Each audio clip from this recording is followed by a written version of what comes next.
ministre. Ça, c'est évident. Mais on ne peut pas s'auréoler d'un précis d'avoir fait quoi que ce soit, étant donné que le 8% dont on parle en termes de croissance ne représente rien. Jusque-là. Et donc, Norbert, on ne peut pas booster. Bon, par rapport à la problématique de Brazzaville. Quelles seraient les raisons? Ok. Écoutez, on a tendance à dramatiser les choses. Brazzaville, Congo-Brazza, c'est un pays, c'est un État qui a ses règles, qui a ses lois. Si dans votre État, vous n'avez aucun principe, aucune norme. Non, je dis si. Voilà, c'est inconditionnel. Donc je voudrais, parce que lorsqu'on dit des choses, on présente des choses comme si Brazzaville ne peut pas s'organiser. Il doit s'organiser, ce pays-là. Et donc, il est important que le Brazzaville s'organise, sache qui est là, et où il est, et quel est son statut.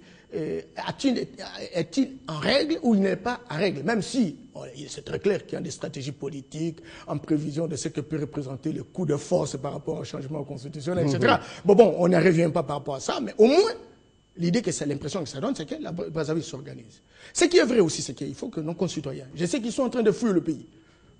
Ils sont en train de fuir le pays, comme qui dirait que bon, c'est un peu tôt d'enfer, etc. Il faut aller chercher qu'un des causes. Il me semble que quand on arrive ailleurs, c'est aussi le problème. Le Congolais, il est dépassé. Mais encore que nos frères comprennent que des règles de jeu doivent être respectées. Il est anormal de rester dans un pays et n'est pas tenu compte des règles de jeu de ce pays-là. Il faut avoir des documents, la carte de résidence, et si on veut changer la nationalité, qu'on change. Mais alors pourquoi tout cela? Cher ami Mathieu, moi j'ai travaillé comme coordonnateur à Bruxelles des réfugiés de l'Afrique, de l'Asie et de l'Amérique latine. J'avais 700 000 Congolais qui disaient qu'ils ne peuvent pas rentrer au pays. Ils n'ont aucune garantie. 700 000. Ils n'ont aucune garantie. Ils vont venir faire quoi?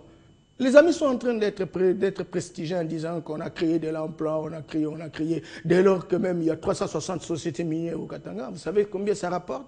C'est 413 millions de dollars. Et la GECAMINE à l'époque, ça rapportait 800 millions. Mais le budget des Congolais n'était pas même pas 8 millions, 1 milliard. Mais on rapportait 800. Et aujourd'hui, nous avons 360 sociétés, nous avons 413. Qui rapportent moins. Et ça veut dire quoi? L'argent, ça est volatilisé. C'est volatilisé. Je m'excuse beaucoup, Norbert, vu le temps, il faut faire... La forêt, c'est plus de 80 sociétés aujourd'hui opérationnelles. C'est 0,7%. Pour seulement la forêt, les bois congolais. Oui. Sur les 500 millions de mètres cubes de bois. Et aujourd'hui, et donc, ça veut dire que les Congolais, non, j'allais dire, ils sont orphelins.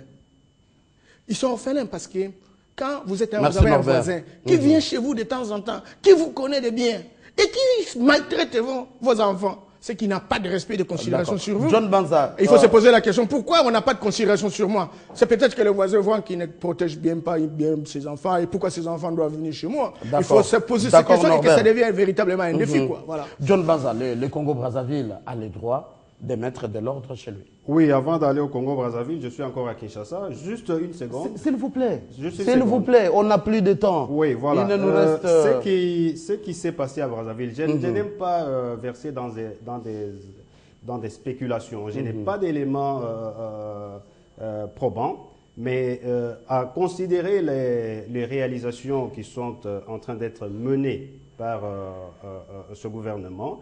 Donc nous ne sommes pas du tout au niveau des résultats attendus. Donc tous les chiffres que j'ai donnés sont vrais et vérifiables. D'accord. Alors ce que nous devons plutôt considérer, c'est que ce qui se passe à Brazzaville n'est pas le premier cas. Donc nous avons connu ça en Zambie, en Angola et tout ça. Et donc, une réflexion profonde. Donc, tout ça était une conséquence de la déliquescence et de la décomposition de notre État. Et comme nous sommes concentrés sur les sujets, c'est-à-dire la réorganisation, la refondation et la renaissance même de notre pays, je crois que plus on va travailler, plus on va créer des richesses et les Congolais ne vont pas chercher à aller c'est clochardisé à gauche à droite. Ça, c'est clair. Mais ce qu'il faut éviter, c'est de tomber dans des sentiments de réaction épidermique, parce qu'il s'agit des relations entre États et puis des États frères. Donc, il faut prendre la mesure de la situation, les données exactes et trouver la solution pour que cela ne revienne plus. Billy Kambale, quelles seraient les raisons de cette expulsion? Non, je crois qu'il y a un certain sentiment que je ne comprends pas, comme si on a peur de Brazzaville. Non, il faut condamner ce que Brazzaville est en train de faire avec nos concitoyens. Il y a eu la crise ici, l'Issouba Sassou. Des Congolais de Brazzaville ont traversé ici. Si aujourd'hui on a si vous allez sur Victoire, vous voyez qu'on vend les Yajans. Ce sont les Brazzavillois qui nous ont amené ces Yajans-là, monsieur. Nous devons condamner. C'est très grave ce qu'ils sont en train de faire. Les raisons farfelues qu'ils avancent sont inacceptables. On dit non, voilà les Koulouna, ils ont traversé ici, tout ça. Les gens que moi j'ai vus, ce ne sont pas des Koulouna. Ça, il faut condamner. Il y a même des fonctionnaires côté. En fonction. En plus, nous devons nous interpeller, le gouvernement congolais. Quand ces expulsions ont commencé, que faisait notre ambassadeur? Que faisait le ministère des Affaires étrangères? Ah, on a vu que faisait le gouvernement? À ça, c'est a posteriori, monsieur Mathieu. On ne gouverne pas un pays comme une pièce de théâtre.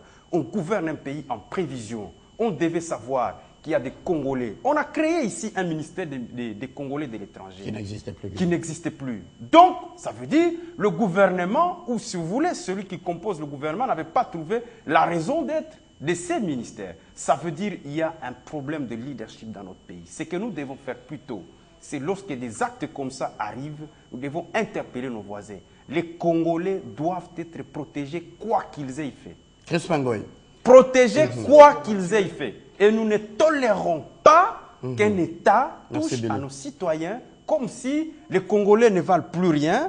Ils peuvent être là, demain on les déguerpit. Non. En plus de cela, on accepterait si c'est une situation généralisée sur tous les pays. Mais ce sont les Congolais qui sont en train, les Congolais de Kinshasa qui vivent ça. Et d'ailleurs, des sources sûres, il paraît que même la population de Brazzaville est mécontente. Nous devons interpeller nos amis de Brazzaville en disant: l'hospitalité demande qu'on traite les humains comme des êtres chers. Nous sommes les deux capitales les plus rapprochées du monde. Nous avons tout intérêt à garder nos relations telles quelles. Honorable Crispin Ngoy, j'aimerais vous poser une question. Oui. On refoule des milliers de Congolais et c'est le silence radio du côté de vous, députés nationaux. Non, négatif. Ce n'est pas de silence. Les réactions sont en train de se faire. Mais je ne serai en aucun cas d'accord avec ce que la République de Congo-Brazzaville venait de faire. D'accord. En aucun cas. On ne leur interdit pas de s'organiser, la soi-disant organisation. Ce n'est pas notre affaire. Mais nous vivons comme deux États frères. Et la preuve est qu'eux viennent chez nous sans visa et nous allons chez eux sans visa. De laisser passer seul suffit. Mais si vous ne voulez pas de vos frères d'en face, il est beaucoup plus simple dans les relations diplomatiques, c'est d'aviser. Ou bien vous donner un communiqué, ou bien vous informer pour dire que tous les Congolais de Kinshasa, vous avez par exemple une semaine pour retourner chez vous. Nous avons suffisamment d'espace pour accueillir les nôtres. Vous ne pouvez pas commencer à traiter les nôtres comme si c'était des gens, des apatrides. Non. Les Congolais ont un pays. Les Congolais de Kinshasa, ils ont un pays que nous avons. Un très grand pays. Alors, il faut reconnaître encore que plus, c'est puisque on ne veut pas réagir, on laisse la hiérarchie de la République s'occuper de relations diplomatiques. Vous connaissez les relations diplomatiques, c'est l'apanage du chef de l'État, des ministres des Affaires étrangères, des ministres de l'Intérieur. On les laisse faire. Ils vont arranger les problèmes d'une manière diplomatique. Et il faudra reconnaître encore que Congo-Brazzaville n'a que 2 millions d'habitants. Le Kinshasa seul, nous en avons 12 millions. Et nous avons encore de l'espace suffisant pour recevoir tous les nôtres. Donc nous ne demandons pas à Congo-Brazzaville de prendre en charge nos populations comme si nous n'avons pas de pays. Nous en avons, mais un minimum de respect, un minimum de considération. Crispin Ngoy, merci pour donc ce n'est pas une faiblesse de notre part, mais tout simplement nous demandons minimum de respect, minimum de considération. Il y a aussi la faiblesse. Il n'y a pas de faiblesse. Il y a la faiblesse. Il n'y a pas de faiblesse. C'est arrivé, nous n'avons si pas on utilise la force, vous allez voir que Congo-Brazzaville n'est rien. La preuve est que faut pas déclarer des choses comme ça à la télé. Nous sommes 12 millions.